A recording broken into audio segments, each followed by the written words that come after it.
In this video, I'll show you how to safely give a high-dose intramuscular injection in the gluteal region. This technique is used when medications need deep muscle absorption and larger volumes. Start by washing your hands and preparing all your equipment.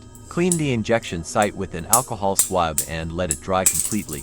Now, locate the correct area. Always use the outer quadrant of the glute to avoid the sciatic nerve and major blood vessels. Make sure the patient is relaxed, either lying on their side or standing with weight on one leg. Hold the syringe like a dart and insert the needle at a 90-degree angle in one smooth motion. Once the needle is in place, gently pull back the plunger slightly. If there's no blood, slowly inject the medication. For high doses, go slow to reduce pain and ensure proper absorption. After injecting, remove the needle carefully and apply light pressure with cotton. Do not massage aggressively. Dispose of the needle safely in a sharps container.